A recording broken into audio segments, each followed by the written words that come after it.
بسم اللہ الرحمن الرحیم الصلاۃ والسلام علیک یا سیدی یا رسول اللہ وعلی آلک و اصحابک یا نور اللہ اللہم صلی علی محمد کما تحب و ترضی عنہ۔ درود شریف کے فضائل و برکات کے کیا کہنے، درود شریف پڑھتے جائیں اور اللہ سے اپنی حاجات منواتے جائیں، نبی کریم صلی اللہ علیہ وسلم کا قرب پاتے جائیں اور اپنی زندگی میں تبدیلیاں دیکھتے جائیں۔ ایک سسٹر ہیں، کہتی ہیں کہ انہوں نے اعتکاف کیا اور کافی سالوں سے وہ اعتکاف میں بیٹھ رہی ہیں، اور اعتکاف کے دوران کہتی ہیں میں نے دیکھا کہ کافی سارے حشرات، کیڑے مکوڑے ہیں جو اعتکاف کی جگہ جہاں نیت کی تھی انہوں نے بیٹھنے کی وہاں آتے ہیں اور آ کر واپس مڑ جاتے ہیں۔ اسی اعتکاف کے دوران کہتی ہیں میں نے خواب دیکھا، میں نے چونکہ اعتکاف کے دوران کئی مرتبہ درود اور نوافل تمام امت کے مرنے والوں کو ہدیہ کیے تھے، یعنی ان کا طریقہ یہ تھا اعتکاف میں کہ درود شریف پڑھتی، نوافل پڑھتی اور جتنے امت کے فوت شدگان ہیں ان سب کو اس کا ہدیہ کرتی۔ تو کہتی ہیں میں نے خواب دیکھا کہ ایک ایسا بازار ہے جہاں تمام ارواح جو اس دنیا سے رخصت ہو چکی ہیں جمع ہیں اور بے چین پھر رہی ہیں، مگر میں جہاں سے گزر رہی ہوں ان کو سکون ملتا جا رہا ہے، یعنی وہ جو دعا ہے، درود شریف کا فائدہ ہے، وہ ان سب کو پہنچ رہا ہے جو میں ان کو ہدیہ کرتی ہوں۔ اسی اثنا میں کہتی ہیں میں دیکھتی ہوں کہ ایک بہت اونچا مقام نظر آیا جس میں سے بےحد نور نکل رہا ہے، وہاں پر قائد اعظم رحمۃ اللہ علیہ موجود ہیں، اپنے مخصوص لباس اور انداز میں مسکراہٹ کے ساتھ وہاں کھڑے ہیں، آسمان کی طرف نگاہ کیے ہوئے ہیں، اور آسمان سے نور کا ایک خاص حالہ ہے، ایک سرکل سا کہہ لیں جو ان کے گرد حصار باندھا ہوا ہے، اور غیب سے ایک آواز آتی ہے کہ قائد اعظم محمد علی جناح کو اللہ تعالیٰ نے بہت اونچا مقام عطا کیا ہے۔ اس خواب میں میرے لیے میری دعاؤں کی قبولیت کا اشارہ تھا، کیونکہ مسلسل میرے دل میں یہی سوال تھا کہ نہ معلوم میرا اعتکاف صحیح ہے یا نہیں ہے، کہیں مجھ سے کوئی غلطی تو نہیں ہو گئی، کوئی رکن چھوٹ تو نہیں گیا، کہیں کسی کمی کوتاہی کی وجہ سے ایسا نہ ہو کہ میری اعتکاف جو ہے وہ قبول نہ ہو، اس میں رکاوٹ آ جائے۔ لیکن جب یہ خواب آیا تو میرے دل میں اعتکافی قبولیت کا یقین پکا ہو گیا، اور پھر اس کے بعد درود شریف سے وابستگی اور محبت میں مزید اضافہ ہوا۔ درود شریف کا سلسلہ چلتا رہا، میں اس کا ورد کرتی رہی۔ اسی دوران میں ایک پریشانی میں مبتلا ہو گئی، اس پریشانی کی وجہ سے میری درود کی تعداد میں کمی واقع ہوئی، یعنی میں درود شریف کا جو ورد کرتی تھی اس میں کمی آ گئی، لیکن درود شریف نے مجھے سہارا دیا اور بے سہارا نہیں چھوڑا۔ میں نے خواب دیکھا کہ ایک بہت بڑا سا باغ ہے، گارڈن ہے جس میں اندھیرا ہوتا ہے۔ میں اس باغ میں داخل ہوتی ہوں اور جیسے ہی تھوڑا آگے بڑھتی ہوں تو ایک بیل، یعنی جو پلانٹ ہوتا ہے نا وہ، اور اژدھا نما پودا ہے جو میری جانب بڑھتا ہے اور مجھے اپنی لپیٹ میں لینا چاہتا ہے۔ اسی وقت میرے کانوں میں ایک آواز گونجتی ہے، اللہ اکبر، اللہ اکبر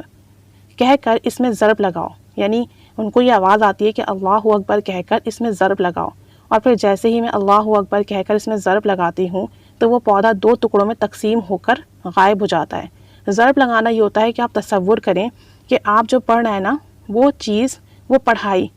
جس چیز سامنے ہو اسے ٹکرا رہی ہے، یعنی اللہ اکبر کی ضرب لگانے کا مطلب یہ ہے کہ اللہ اکبر اس چیز سے، اس اژدھے سے ٹکرا رہا ہے بار بار، تو اس پر اس کی ضرب لگ رہی ہے، اس کی چوٹ لگ رہی ہے۔ تو کہتی ہیں کہ پھر وہ دو ٹکڑے ہوا اور غائب ہو گیا۔ پھر تھوڑا میں آگے بڑھتی ہوں تو مجھے اپنے دائیں جانب کسی چیز کا احساس ہوتا ہے کہ سورج مکھی نما تین قداور پھول جن کا رخ دوسری جانب ہوتا ہے، میرے قریب پہنچنے پر آسمان سے ایک نور آ کر ان پھولوں پر پڑتا ہے اور ان کا رخ میری طرف پھر جاتا ہے، اور پھولوں سے درود و سلام کی صدائیں بلند ہونا شروع ہو جاتی ہیں۔ میں اچانک خواب سے بیدار ہو جاتی ہوں۔ سبحان اللہ عز و جل، کتنا پیارا خواب ہے اگر دیکھا جائے تو، کہ ایک خواب میں ان کو ضرب لگانے کے لیے کہا گیا اور ایک خواب میں ان کو جو ہے نور دکھا، اور یہ سب کچھ جو ہے درود شریف کی برکت سے ہوا۔ پھر مزید کہتی ہیں کہ جب میں بیدار ہوئی، جاگی، تو ایک فرحت بھرا احساس تھا، خوشی بھرا احساس تھا، سکون بھرا احساس تھا۔ مجھے اب سمجھ آتا ہے کہ درود کیسے اپنے پڑھنے والوں کی رہنمائی کرتا ہے، یعنی خواب میں مجھے درود و سلام کثرت سے پڑھنے کی یاد دہانی کروائی گئی۔ میری بہن کی شادی ہوئی تو اس کے ساتھ کچھ ہوائی مخلوق، یعنی کچھ آسیب کا، کچھ جنات کا مسئلہ ہو گیا، جس کی وجہ سے اس کی ازدواجی زندگی بے حد متاثر ہوئی۔ مگر چونکہ میرے بہنوں یعنی میرے خالہ زاد جو انتہائی اچھے انسان تھے، محبت کرنے والے انسان ہیں، انہوں نے میری بہن کا بھرپور ساتھ دیا۔ میری بہن کے ساتھ جب یہ واقعات ہو رہے تھے تو سب گھر والے نہایت پریشان تھے۔ اسی دوران مجھے بھی ملیریا ہو گیا، ٹھیک ہے، اور یہ جو مرض ہوا مجھے ملیریا کا،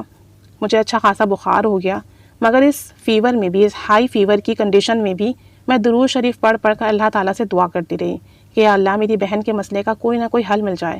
چونکہ مجھے فیور تھا اور رات کے وقت آلموسٹ 106 اتنا زیادہ مجھے فیور ہو جاتا تھا، تو رات کو مجھے نیند نہیں آتی تھی۔ دن میں بھی فیور کی شدت تھوڑی کم ہو جاتی لیکن پھر بھی ہائی ہوتا، اور رات کو تو بہت زیادہ ہائی فیور ہوتا، بہت تیز بخار ہو جاتا۔ جب دن میں بخار کی شدت کم ہوتی تو کچھ دیر کے لیے میری آنکھ لگ جاتی۔ ایک صبح زبان پر درود و سلام کا ورد جاری تھا، صبح 10 بجے کے قریب کا وقت ہوگا، اور درود شریف پڑھتے پڑھتے میری آنکھ لگ گئی۔ خواب دیکھا کہ روزہ رسول صلی اللہ علیہ وآلہ وسلم کی سنہری جالیوں کے اندر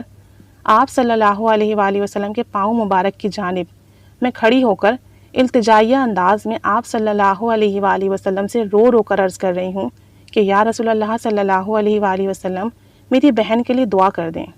میری بہن کا مسئلہ کسی طرح حل ہو جائے۔ آپ صلی اللہ علیہ وآلہ وسلم کی مبارک آواز آئی کہ درود ابراہیمی پڑھو، اور خواب میں ہی طریقہ بھی بتلایا گیا کہ اس طرح پڑھو، یعنی میری بہن کا چہرہ سامنے لایا گیا اور فرمایا گیا کہ درود ابراہیمی پڑھ کر اس کے چہرے پر پھونک مارو اور ہاتھ پھیرتی جاؤ۔ میں نے دیکھا کہ اس وقت میری بہن کے چہرے پر کوئی سایہ سا تھا، بس جو میں درود ابراہیمی پڑھ کر اس کے چہرے پر پھونکتی تو چہرہ روشن ہو جاتا اور وہ سایہ ہٹ جاتا۔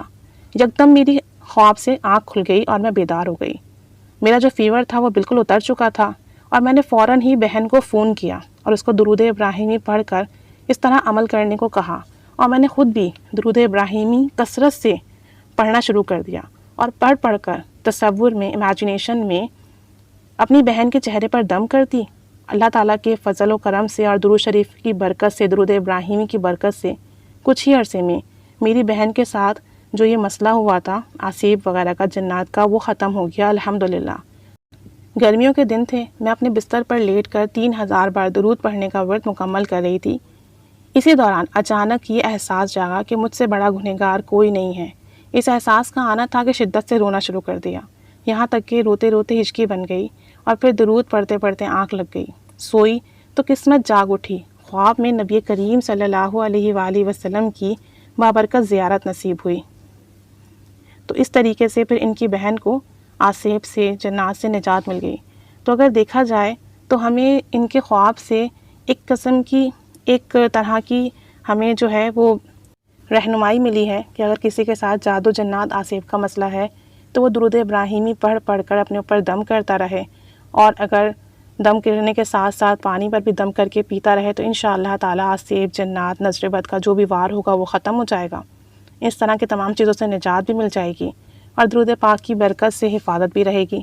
تو اللہ کریم رحمت کی نگاہ فرمائے، درود شریف پڑھیے، محبت سے پڑھیے۔ اتنے پیارے ان کے روحانی خواب ہیں، اللہ تعالیٰ ہمیں اس سے رہنمائی عطا فرمائے۔ جس طرح یہ درود پاک پڑھ کر جو مسلمان ہیں، فوت شدگان ہیں، ان کو ہدیہ کرتی ہیں، ہمیں بھی چاہیے کہ روزانہ کم از کم ایک تسبیح درود پاک کی پڑھ کر تمام فوت شدگان مسلمان جو ہیں، جو اس دنیا سے جا چکے ہیں، ان سب کو ہدیہ کیا کریں، اور ساتھ ساتھ ان کی مغفرت کے لیے دعا بھی کیا کریں۔ استغفار کی ایک تسبیح پڑھ کر بھی لازمی تمام امت کے لیے ہدیہ کریں، اور سب کے گناہوں کے لیے توبہ کیا کریں کہ اللہ اس کی برکت سے سب کو بلا حساب و کتاب بخش دے، اور جہاں رب کریم سب کی مغفرت فرمائے وہاں ہماری بھی مغفرت فرما دے، ہم سے بھی راضی ہو جائے، ہمارے بھی اعمال قبول فرما لے۔ تو یہ دو اعمال لازمی کر لیا کیجیے، کیونکہ ہدیے کی بہت برکت ہے، اصال ثواب کی بہت برکت ہے، اور جب ہم ہدیہ کرتے ہیں، اصال ثواب کرتے ہیں، تو پھر اس کا جو ثواب ہمیں بھی ملتا ہے، اور اللہ ہمیں اس کی برکتیں عطا فرماتا ہے۔ اللہ تعالیٰ سب کی بخشش فرمائے، سب پر رحمت کی نگاہ فرمائے، سب کو اپنے حفظ و امان میں رکھے، اور ہم سب کا پڑھنا قبول و مقبول فرمائے۔ آمین بجاہ النبی الامین صلی اللہ علی محمد صلی اللہ علیہ وآلہ وسلم۔ اللہم صلی علی محمد کما تحب و ترضی عنہ۔